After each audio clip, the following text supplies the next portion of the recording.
Hello YouTube, it is Toy Adventures here again with another figure review. And as you can see, we got the camera in extendo mode. And that's for a very good reason, because today is another huge review. Today, we're taking a look at the Jurassic World Legacy Collection Mamenchisaurus.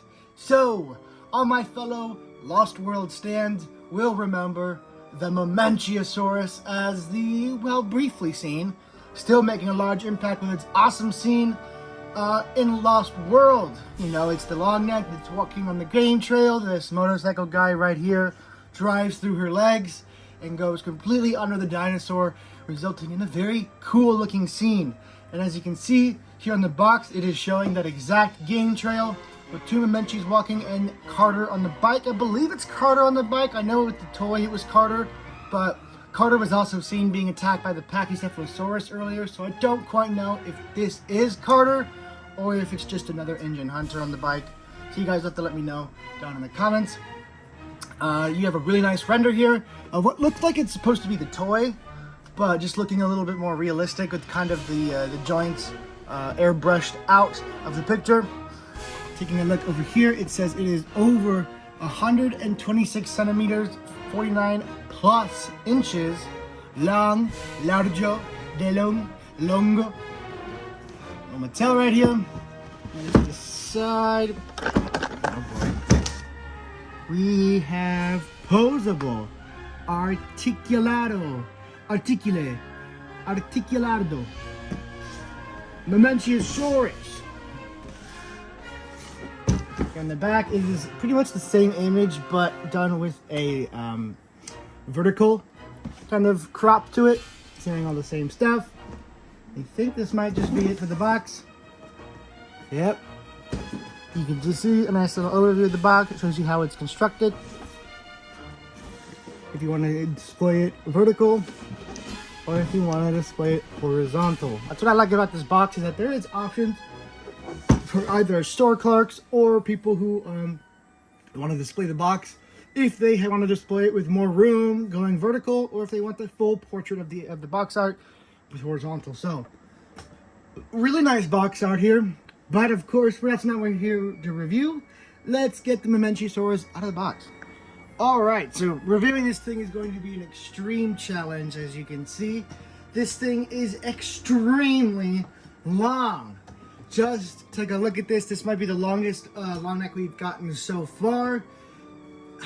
Does it beat the Armageddonsaurus? Or the Dreadnoughtus? That's what it's called, the Dreadnoughtus? I don't know, but we will compare. We might just have to take this review outside, especially for those comparison shots. You know what? Let's just get out there right now, because as it stands, I need to get a free hand on this camera so we can take a better look at this creature. Alright, so I couldn't use our old spot because it was too sunny, so we're using the trusty old air conditioning unit to truly show off this beast's power. As you can see, the detail on it is really nice. You get the nostrils right up there. A much smaller head than most of the other sauropods. Take a look here at the teeth. See, looking pretty damn nice.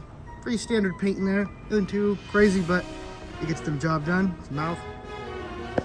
And you have this really nice light brown kind of color going throughout the main body here, with these dark brown stripes here up on top. And of course, the Mattel, little stupid skin code. But at least it's not as noticeable in this behemoth as it is on other figures. Kind of gets a little messy down here on the tail. Like the printing process didn't go right. It almost looks like someone just wiped their butt on it, to be honest, with just random marks on it. Same right here, a little bit of a splotch with the brown paint, but it's fine. I still think the striping looks really good, and you really didn't get to see the Mamenchisaurus or its paint scheme for too long.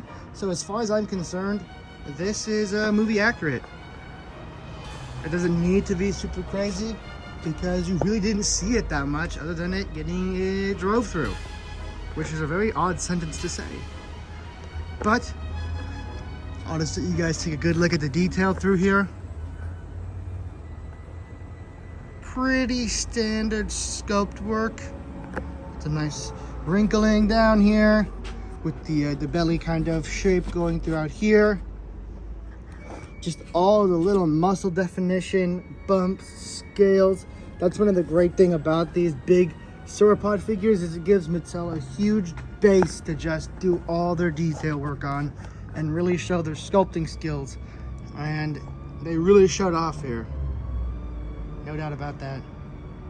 Kind of boring on the tail, but there's a little fly. So that is pretty much it for the paint and detail. You can also see a couple little random splotches of misplaced paint,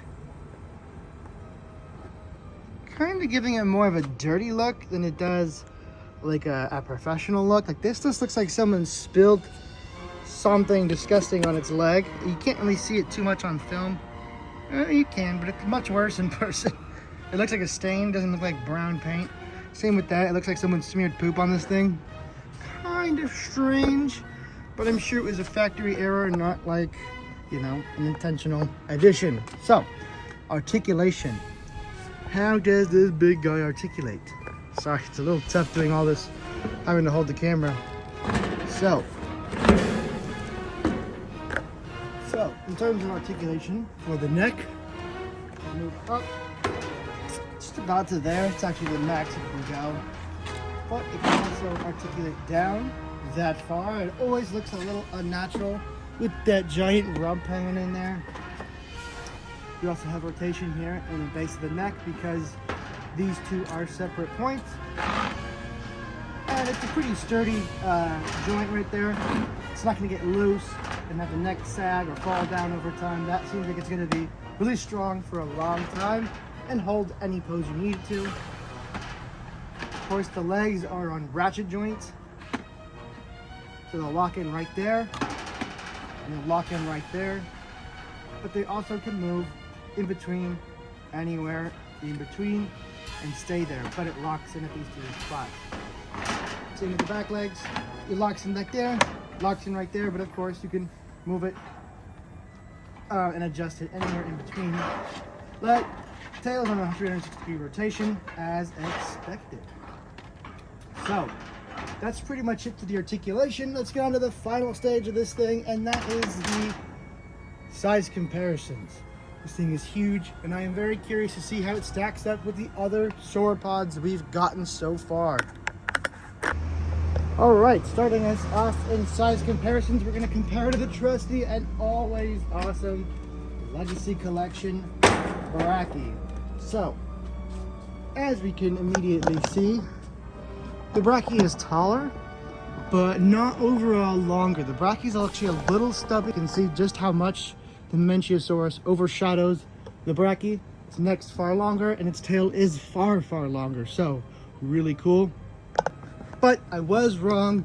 The Dreadnoughtus is actually far longer and even bigger than the Mamenchisaurus ever could be. The neck is longer and is thicker. The head is bigger. The tail is just more straight. I don't know if it's longer. It could be, but it sure seems like it. This is a massive, massive long neck, and I still think the Mamenchisaurus is on top in terms of size, length. Wow, that sounded bad. Anyway, let's get on to the humans and other smaller dinosaurs now. Next up, here she is, compared to the Hammond Collection Tyrannosaurus Rex. Let's try and get her head actually right here. There we go. So there she is with the Tyrannosaurus Rex. Pretty damn nice. Let's try her with an engine vehicle. Very nice again, very reminiscent of the game trail, and of course, finally, with a little, trying to get his leg stuck in between the pipes, right next to a little human. So, here we have the full scaling. This thing is not huge in terms of the sauropods, but it is a very big dinosaur toy regardless. And now it's time for my final rating of the Mamenchisaurus. I'm gonna give this thing gets a solid 7 out of 10, only because there's nothing on it that really wows me or really shocks me. That's exactly what I expected It is the same thing as the Brachiosaurus. It's the same as the Apatosaurus. It's the same as the Dreadnoughtus. Just it's a different species this time. So it is great. It has a wonderful sculpt. It has good paint, and it has expected articulation. So it's really not anything wowing, but it is nice to have regardless that it is a species that we didn't have before. Not quite a super demanded species, but I'd say it's more in demand than the Dreadnoughtus ever was. And they still made that, so it was only a matter of time before they finally made this. Anyway guys, that has been my review for the Jurassic World Legacy Collection Mamenchisaurus. Thank you all so much for watching. Please don't forget to like, share, and subscribe, and definitely leave a comment down below telling me what you think, what other reviews you want to see, and stuff you just want to see in the future. Alright, because I always read the comments. I read each and every comment, and I love responding to you guys. So let me know what you think down there, and that'll be it for this review. Thank you all so much for watching, and I'll catch you guys in the next one. Peace.